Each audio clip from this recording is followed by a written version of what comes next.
শাহী খাবার-দাবারের স্বাদ গ্রহণ করা হয়ে থাকে সাধারণত স্পেশাল অকেশনে, উৎসব পার্বণে। হ্যালো এভরিওয়ান, কেমন আছেন সবাই? আমার নতুন একটি ব্লগে আপনাদের স্বাগত জানাচ্ছি। আজকে আমি আপনাদের সামনে নিয়ে হাজির হয়েছি শাহী মুরগির রোস্টের রেসিপি নিয়ে। আশা করছি আমার আজকের রেসিপিটি আপনাদের ভালো লাগবে। তো চলুন শুরু করা যাক আজকের রেসিপি। এই রেসিপির শুরুতে প্রথমে আমি একটি মশলা রেডি করব। তাই এখানে একটি প্লেটে আমি কিছু মশলা নিয়েছি শাহী জিরা হাফ টেবিল চামচ পরিমাণে, এলাচ নিয়েছি 2-3টি, নিয়েছি কাবাব চিনি 5-6টি, দারুচিনি নিয়েছি 2 টুকরা, মৌরি নিয়েছি হাফ টেবিল চামচ পরিমাণে, তেজপাতা নিয়েছি 2 বড় এলাচ নিয়েছি 1টি, স্টার অ্যানিস নিয়েছি 1টি, নিয়েছি জয়ফল জয়ত্রী। এখানে আমি জয়ফলটিকে অর্ধেক নিয়েছি। সাথে নিয়েছি সাদা গোলমরিচ এবং কালো গোলমরিচ হাফ টেবিল চামচ পরিমাণে। এগুলোকে আমি হালকা রোস্ট করে গ্রাইন্ডার জারে নিয়ে গ্রাইন্ড করে নিয়েছি। এখন এখানে আমি নিয়েছি বাদাম হাফ কাপ পরিমাণে। এগুলোকেও আমি ভেজে নিয়ে তারপরে পেস্ট করে নিয়েছি। এখন চলে যাচ্ছি মূল রেসিপিতে। আমি এখানে 2 কেজি পরিমাণে মুরগির রোস্ট নিয়েছি। এগুলোকে ভালোভাবে ধুয়ে পরিষ্কার করে পানি ঝরিয়ে নিয়েছি। এখন এগুলোতে আমি 1 টেবিল চামচ পরিমাণে লবণ মিশিয়ে মাখিয়ে নিচ্ছি। চুলাতে একটি পাত্রে আমি দিয়ে দিয়েছি সয়াবিন তেল।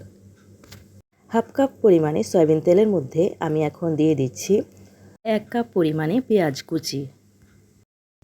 আমি পেঁয়াজের বেরেস্তা তৈরি করব। চুলার আঁচ মিডিয়ামে রেখে আমি পেঁয়াজের বেরেস্তা তৈরি করে নিচ্ছি। যেহেতু শাহী রোস্ট তৈরি করব, তাই আমার এখানে শাহী ফ্লেভারের জন্য পেঁয়াজ বেরেস্তা লাগবে। পেঁয়াজ বেরেস্তা তৈরি করা হয়ে গেলে এখন আমি 5 মিনিটের জন্য লবণ দিয়ে ম্যারিনেট করে রাখা মুরগির রোস্টগুলোকে ওই পেঁয়াজ বেরেস্তা তেলের মধ্যেই ভেজে নিচ্ছি। হালকাভাবে ভেজে নেব, 1-2 মিনিট ভেজে নেওয়ার পর তুলে নিচ্ছি। কড়া করে মুরগির রোস্টগুলো আমি ভাজবো না। চুলার আঁচ মিডিয়াম টু লো হিটে রেখে আমি মুরগির রোস্টগুলোকে হালকাভাবে ভেজে তুলে নিচ্ছি।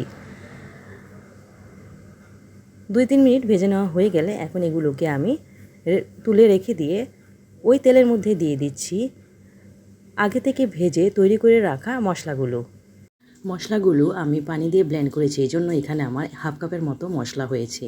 এখান থেকে আমি প্রায় 3 টেবিল চামচ পরিমাণে মশলা দিয়ে দিলাম। সাথে দিয়ে দিচ্ছি আদা বাটা 2 টেবিল চামচ পরিমাণে, রসুন বাটা 2 টেবিল চামচ পরিমাণে, দিয়ে দিলাম মরিচের গুঁড়া 1 টেবিল চামচ পরিমাণে, সাথে দিয়ে দিচ্ছি লবণ 1 টেবিল চামচ পরিমাণে, দিয়ে দিলাম ধনিয়া এবং জিরার গুঁড়া 1 টেবিল চামচ পরিমাণে। এখানে আমি দিয়ে দিয়েছি ঘি 2 টেবিল চামচ পরিমাণে। ভালোভাবে নেড়েচেড়ে মশলাগুলোকে আমি কষিয়ে নিচ্ছি। খুব সুন্দর একটা শাহী ফ্লেভারের গ্রান অলরেডি ছড়িয়ে পড়েছে, দারুণ একটা ফ্লেভার এসেছে।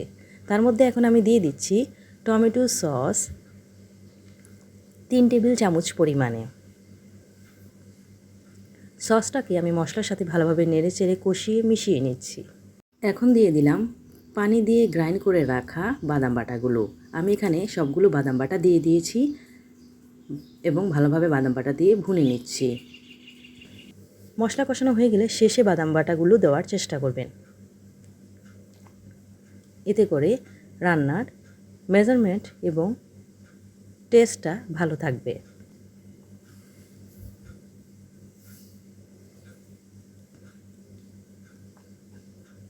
কিছুক্ষণ এভাবে প্রায় 5 মিনিট কষিয়ে নেওয়া হয়ে গেলে যখন উপর থেকে তেল ভেসে আসবে, এ পর্যায়ে আমি দিয়ে দিলাম লিকুইড দুধ হাফ কাপ পরিমাণে।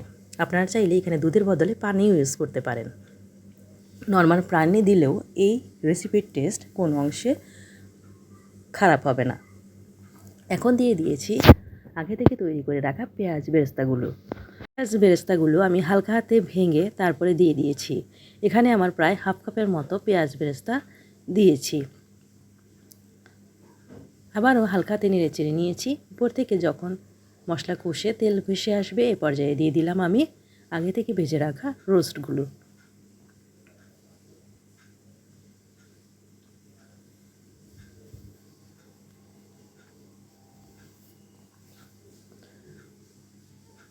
সবগুলো রোস্ট দিয়ে দেওয়া হয়ে গেলে এখন আমি এগুলোকে হালকা হাতে নেড়ে চেড়ে রোস্টের সাথে মশলাগুলোকে মিশিয়ে নেব।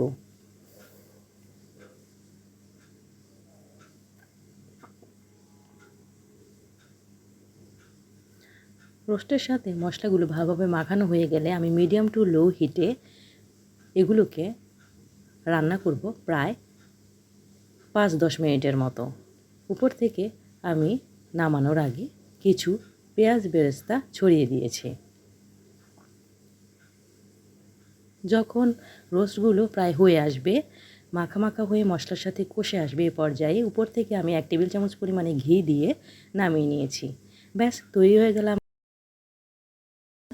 দারুণ স্বাদের শাহী রোস্টের রেসিপি। অবশ্যই বানিয়ে খাবেন। যে কোনো উৎসব পার্বণে এটি হতে পারে আপনার জন্য একদম পারফেক্ট একটি রেসিপি। আমি ডেকোরেশনের জন্য উপর থেকে দিয়ে দিলাম কিছু কাঠবাদাম কুচি। এতে করে এই রেসিপিটা দেখতে অনেক ভালো লাগে এবং খাবার আকর্ষণ বাড়ে, শাহি শাহি একটা ভাব চলে আসে। কী বলেন, সুন্দর লাগছে না আমার রেসিপিটা দেখতে? অবশ্যই একবার এভাবে ট্রাই করে খেয়ে দেখবেন। ভালো থাকবেন সবাই। আজকের মতো বিদায় নিচ্ছি। পরবর্তীতে হাজির হব নতুন কোনো সুন্দর ইউনিক ভিডিও নিয়ে। আল্লাহ হাফেজ।